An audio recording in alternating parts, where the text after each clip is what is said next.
100 ವರ್ಷಗಳ ಇತಿಹಾಸ ಇರುವಂತಹ ಬೆಂಗಳೂರಿನ ಪ್ರಸಿದ್ಧ ರಜಲ್ ಮಾರ್ಕೆಟ್ಗೆ ಹೊಸ ರೂಪ ಕೊಡೋದಕ್ಕೆ ಈಗ ಬಿಬಿಎಂಪಿ ಮುಂದಾಗಿದೆ. ಬಿಬಿಎಂಪಿಯಿಂದ ರಜಲ್ ಮಾರ್ಕೆಟ್ನ ರಿನೋವೇಷನ್ ಆಗ್ತಾ ಇದೆ. 40 ಕೋಟಿ ರೂಪಾಯಿ ವೆಚ್ಚವನ್ನು ಇದಕ್ಕೋಸ್ಕರ ಮೀಸಲಿಟ್ಟಿದ್ದಾರೆ. ರಸ್ತೆ ಮತ್ತು ಮಾರ್ಕೆಟ್ನ ಅಂಗಡಿಗಳಿಗೆ ಹೊಸ ರೂಪ, ಜೊತೆಗೆ ಏನೆಲ್ಲ ಬದಲಾವಣೆಗಳಾಗ್ತಾ ಇದೆ, ಈ ವರ್ಷದ ಅಂತ್ಯದಲ್ಲೇ ಅಥವಾ ಅಂತ್ಯದ ಒಳಗಡೆ ರಿನೋವೇಷನ್ ಕಂಪ್ಲೀಟ್ ಆಗುತ್ತಾ, ಇದೆಲ್ಲದಕ್ಕೆ ಸಂಬಂಧಪಟ್ಟ ಒಂದು ರಿಪೋರ್ಟ್ ಇದೆ, ನೋಡೋಣ.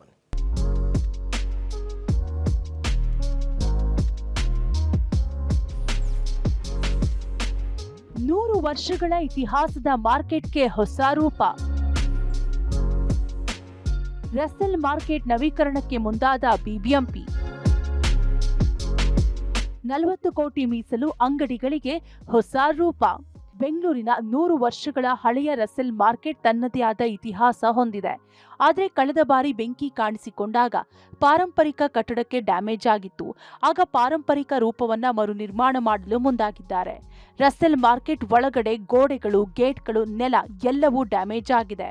100 ವರ್ಷಗಳ ಇತಿಹಾಸ ಇರುವಂತಹ ರಜಲ್ ಮಾರ್ಕೆಟ್ ಅನ್ನ ಬಿಬಿಎಂಪಿ ರಿನೋವೇಷನ್ ಮಾಡಬೇಕು ಅಂತೇಳಿ ತೀರ್ಮಾನವನ್ನು ಮಾಡಿದೆ.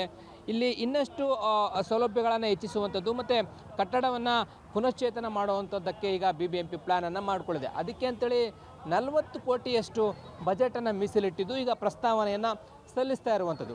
ಈ ರಜಲ್ ಮಾರ್ಕೆಟ್ನಲ್ಲಿ ಸಾಮಾನ್ಯವಾಗಿ ತೀರಾ ಹಳೆಯದಂದ್ರೆ 100 ವರ್ಷಗಳ ಇತಿಹಾಸ ಇದೆ, ಅದನ್ನು ಕಾಪಾಡಿಕೊಳ್ಬೇಕು, ಜೊತೆಗೆ ಇನ್ನಷ್ಟು ಉನ್ನತೀಕರಣಗೊಳಿಸಬೇಕು ಅಂತೇಳಿ ಈಗ ಬಿಬಿಎಂಪಿ ಪ್ಲಾನನ್ನು ಮಾಡಿಕೊಳ್ಳಿದೆ. ಇಲ್ಲಿಗೆ ಹಲವಾರು ರೀತಿಯಾದಂಥ ಒಂದಿಷ್ಟು ಫೆಸಿಲಿಟಿಗಳನ್ನು ಕೊಡುವ ಸಾಧ್ಯತೆ ಇರುವಂಥದ್ದು. ಪ್ರಮುಖವಾಗಿ ಇಲ್ಲಿ ಕಾಣಿಸ್ತಾ ಇರ್ತಕ್ಕಂಥ ಟೈಲ್ಸ್ ಇರ್ಬೋದು, ಅದರ ಮೇಲೆ ಇರುವಂತಹ ಎಲ್ಲವನ್ನು ಕೂಡ ಕಟ್ಟಡಗಳಿಗೆ ಅಳವಡಿಸುವಂತಹ ಪ್ರತಿಯೊಂದನ್ನು ಕೂಡ ಅಳವಡಿಕೆ ಮಾಡುವಂಥದ್ದು ಇರ್ಬೋದು. ಈ ರೀತಿ ಬೇರೆ ಬೇರೆ ರೀತಿಯಾದಂಥ ಪ್ಲಾನ್ಗಳನ್ನು ಬಿಬಿಎಂಪಿ ಹಾಕ್ಕೊಂಡಿದೆ. ಇಲ್ಲಿ ತೀರಾ ಹಳೆಯದಾಗಿರುವಂಥದ್ದು, ಡ್ಯಾಮೇಜ್ ಆಗಿರುವಂಥ ಗೋಡೆ ಇರ್ಬೋದು ಅಥವಾ ಗೇಟ್ ಇರ್ಬೋದು, ಈ ರೀತಿಯಾಗಿ ಎಲ್ಲವನ್ನು ಕೂಡ ರಿನೋವೇಷನನ್ನು ಮಾಡಿ ಇದಕ್ಕೆ ಒಂದು ಹೊಸ ರೂಪವನ್ನು ಕೊಡೋದಕ್ಕೆ ಈಗ ಬಿಬಿಎಂಪಿ ಪ್ಲಾನನ್ನು ಮಾಡ್ಕೊಳ್ತಾ ಇದೆ. ಸುಮಾರು 40 ಕೋಟಿಯ ವೆಚ್ಚದಲ್ಲಿ ಇದನ್ನು ರಿನೋವೇಷನ್ ಮಾಡುವುದಕ್ಕೆ ಈಗ ಪಾಲಿಕೆ ಮುಂದಾಗಿರುವಂಥದ್ದು. ಇನ್ನೇನು ಈ ವರ್ಷದಲ್ಲೇ ಅದನ್ನು ಕಂಪ್ಲೀಟ್ ಮಾಡುವಂಥ ಕೆಲಸಕ್ಕೂ ಕೂಡ ಪಾಲಿಕೆ ಮುಂದಾಗ್ತಾ ಇದೆ. ರಜಲ್ ಮಾರ್ಕೆಟನ್ನು ಕಾಪಾಡಿಕೊಳ್ಳುವ ದೃಷ್ಟಿಯಿಂದಾಗಿ ಪಾಲಿಕೆ ಈಗ ಅದನ್ನು ಪುನಶ್ಚೇತನ ಮಾಡುವಂಥದ್ದು, ರಿನೋವೇಷನ್ ಮಾಡೋದಕ್ಕೆ ಈಗ ಮುಂದಾಗ್ತಾ ಇದೆ. ರಸಲ್ ಮಾರ್ಕೆಟ್ ಅನ್ನ ವಿನೂತನವಾಗಿ ಪುನಶ್ಚೇತನ ಮಾಡಲು 40 ಕೋಟಿ ಮೀಸಲಿಟ್ಟಿದ್ದಾರೆ. ಪ್ರಮುಖವಾಗಿ ಮಾರ್ಕೆಟ್ನ ಒಳಭಾಗದಲ್ಲಿ ಟೈಲ್ಸ್ ಅಳವಡಿಕೆ ಮಾಡುವಂಥದ್ದು, ಗೋಡೆ ಡ್ಯಾಮೇಜ್ ಆಗಿದ್ರೆ ಸರಿಪಡಿಸುವಂಥದ್ದು, ಜೊತೆಗೆ ಮೇಲಿನ ಚಾವಣಿ ಕೆಲವು ಕಡೆ ಹಾಳಾಗಿದ್ದು ಅದನ್ನು ಸರಿಪಡಿಸುವಂತಹ ಕೆಲಸಕ್ಕೂ ಕೂಡ ಮುಂದಾಗ್ತಾ ಇದೆ. ಈ ವರ್ಷದ ಅಂತ್ಯದ ಒಳಗಡೆ ಕೆಲಸ ಶುರುವಾಗುವ ಸಾಧ್ಯತೆ ಇದೆ.